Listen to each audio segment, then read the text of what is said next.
The Ashane Empire was a land built on stories. Every village, every kingdom, every family had its own griot, a storyteller who carried the weight of history in their voice. The griots did not simply tell tales, they held the memories of generations, the wisdom of ancestors, and the lessons of the past. Without them, knowledge would be lost, and the empire would crumble. Their voices were sacred, passed down from one to another like a torch in the darkness. But one day the voices fell silent. It began in the heart of the empire, in the grand city of Adoran, where the emperor himself relied on the griots to guide his rule. A warlord from across the desert, known as Olowu the Forsaken, sought to conquer the land. He had heard of the griots and their power, and he feared them. He knew that as long as the empire remembered its strength, it could never be broken. So he turned to the darkest magic he could find. On the night of the eclipse, Olowu performed a forbidden ritual. He stood before a blackened fire and called upon the spirits of silence. He made a terrible sacrifice, offering his own voice to the darkness in exchange for power. The spirits listened, and the next morning every griot in the empire awoke to find that they could no longer speak. At first, the people did not understand. The griots opened their mouths, but no words came out.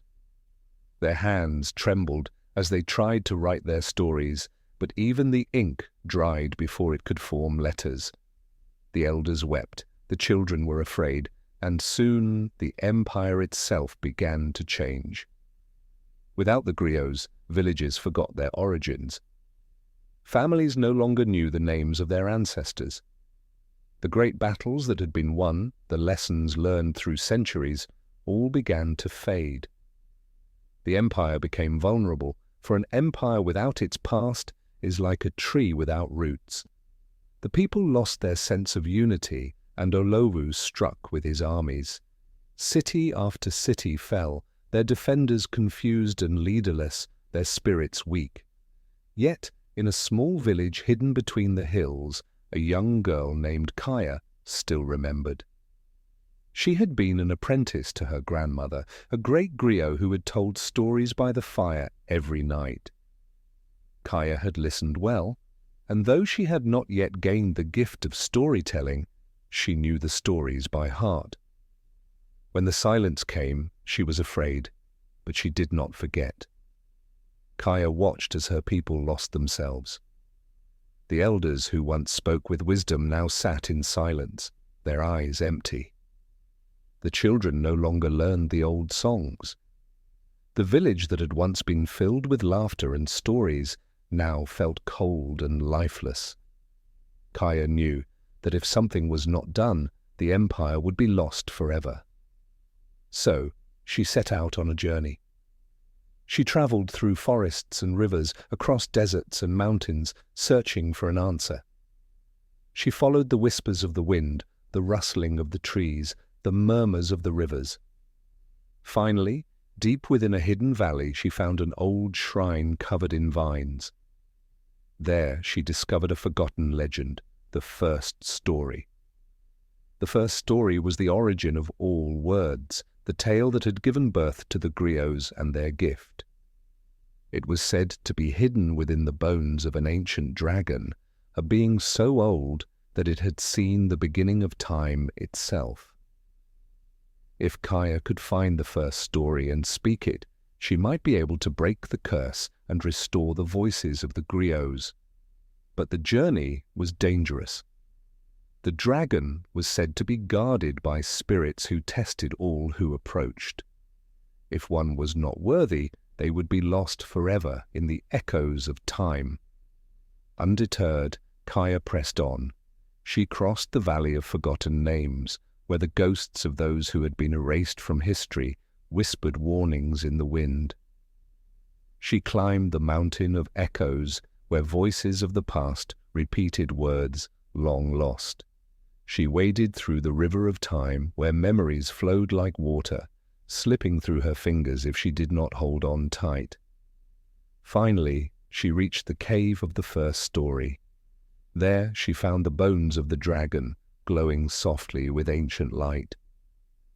As she touched them, visions filled her mind, the birth of the world, the first words ever spoken, the power of memory. She saw the griots of the past, their voices weaving the fabric of history, holding together the threads of time. Then she saw Olowu. He had not always been a warlord. Once he had been a griot himself, a storyteller who had let his jealousy consume him. He had wanted power more than he had wanted truth, and in doing so he had damned himself. When he sacrificed his voice, he had not simply silenced the griots, he had silenced his own heart. Kaya understood now. The power of the griots was not in their voices alone, but in their ability to remember and to make others remember. Olowu had tried to erase history, but history was not something that could be destroyed. It could only be forgotten. She took a deep breath, and for the first time since the silence had begun, she spoke. She spoke the first story, the words flowing like a river, filling the cave, filling the world. The air trembled, the earth shook, and the silence shattered. Across the empire, the griots found their voices returning. Their words spilled forth like a great flood, washing away the darkness that had settled over the land. People remembered who they were. The empire awakened. Olowu, hearing the voices once more, fell to his knees. He realized what he had done, but it was too late for him. Without his voice, he was nothing. He disappeared into the shadows, never to be seen again. Kaya returned home to find her village alive again, with stories, songs, and laughter. The empire healed, its strength restored, and from that day on she was known as the keeper of memories. The lesson of the story was clear. A people without their past are lost, but as long as there are those who remember, hope can never be silenced.